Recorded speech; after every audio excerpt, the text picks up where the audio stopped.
Ce que je veux simplement faire aujourd'hui, c'est vous donner un peu le cadre général de cette affaire qui a débuté en novembre 2011 par un signalement de l'inspection générale de la police nationale, sa délégation régionale, puisqu'il y a un siège qui est à Paris, il y a des délégations régionales, dont une se trouve à Marseille et qui a compétence sur un certain nombre de départements, s'agissant de faits qui peuvent être imputables à des fonctionnaires de police, donc l'IGPN et son service local. Ce service m'a communiqué au mois de novembre 2011 des informations selon lesquelles des renseignements assez convergents lui étaient parvenus, indiquant que des fonctionnaires, un certain nombre de fonctionnaires faisant partie de la BAC Nord, la BAC jour, parce qu'il y a une équipe jour et une équipe nuit, on parle de la BAC jour,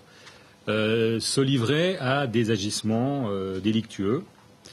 de plusieurs types, et ce sera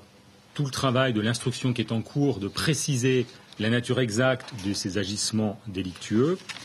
En gros, en première analyse, il était indiqué à l'IGPN, par ces renseignements obtenus de différentes façons, qu'un certain nombre de fonctionnaires se livraient à des vols de produits stupéfiants ou de numéraires saisis sur des dealers interpellés, ou se faisaient remettre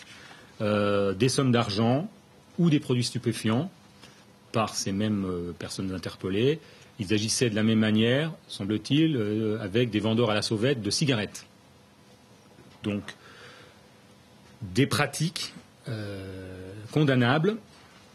sur renseignement mettant en cause des fonctionnaires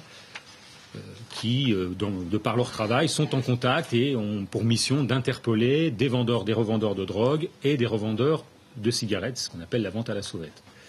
Apparemment, un certain nombre d'entre eux se payaient sur la bête, si vous permettez l'expression, ou en tout cas prélevaient leur dîme en espèces ou en nature à des fins qui sont encore à préciser, à des fins sans doute personnelles, mais peut-être aussi pour accomplir leur travail d'infiltration du milieu délinquant. Tout ça reste à préciser.